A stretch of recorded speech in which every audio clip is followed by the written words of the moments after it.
Пока одни спешно монтируют опалубку для бетонного монолита, другие занимаются кладкой. Умар Гуражев работает на объекте с самого начала. Мастер на все руки, так можно охарактеризовать Умара. Выполнял разные виды работ. Сейчас занимается облицовкой декоративным кирпичом. Для него, как для сельчанина, большое строительство – отличная возможность подзаработать. Для меня это, конечно, двойная радость, потому что это наше село. В селе такую школу делать, конечно, это большое удовольствие. Мы с удовольствием работаем. Довольны, что у нас такая работа есть, объем работы, людям есть место, где работать. Для меня вторая радость, у меня это дядька Захмед Заулиевич Семиев, писателем был. Это Аббат наш изначальный, начальных классов есть Аббат, ингушский изучал, он знает. Центра цитология, значит, дита хамдыца, да, что это стояк радость, да, я очень много, а юртшина, а чёрт ехал, что улик вещи две, хамдя, вин, валаня, воживы, место, валаня, айгавы. Вот для меня это двойная радость, я работаю с удовольствием. Территория объекта 13 700 квадратных метров. Строительство трехэтажной школы началось год назад. 32 учебных класса, в среднем по 25 человек в каждом, плюс все необходимые кабинеты и помещения. Возводят социальный объект в рамках национального проекта. Данный объект строится по национальной программе образования. Федеральный проект «Современная школа». И данный объект начато строительство в ноябре 2020 года. Тут очень сложный объект. Тут были грунтовые сваи, поэтому много времени ушло на эти произведения таких сложных работ, как грунтовые сваи. После этого началось строительство. Строительство ведется подрядной организацией «Инвестор Стройсервис».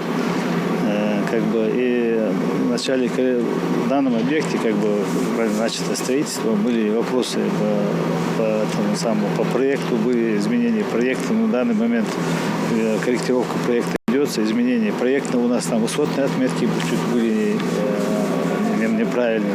Мы выравниваем. Подпорные стены где-то надо было добавить, там уже планировка не получалась, но это все технические вопросы, это мы исправляем, и соответственно на это все идет корректировка. Учебные кабинеты, пищеблок, хозяйственные и административные помещения, спортивные и актовые залы. Правда, пока только на бумаге. В школе будет сразу несколько зон для учебы, отдыха и занятий спортом. Это школа, современная школа, это напичкано даже одно технологическое оборудование почти на 120 миллионов рублей заложено в этом проекте. Очень хорошее, добротное, современное оборудование.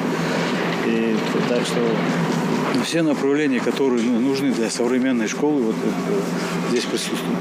Сейчас объект готов примерно на 70%. Для работ привлекли больше 40 рабочих. Строители распределены по бригадам. Каждая отвечает за строго отведенный участок. Работают без выходных. В основном выполнены бетонные работы, железобетонные. Параллельно ведутся внутренние работы, отделочные, наружные коммуникации, инфраструктура, вот эти работы одновременно ведем. Больше всего времени занимает внутренние работы, как всегда.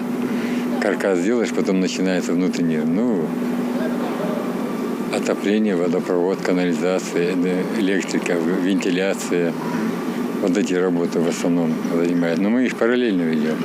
После завершения всех работ все силы будут брошены на благоустройство прилегающей территории. Из-за подорожания стройматериалов и пандемии коронавируса сроки сдачи объекта пришлось скорректировать. Изначально завершить строительство планировали к концу этого года. По новому договору школа откроет свои двери не раньше лета 2022.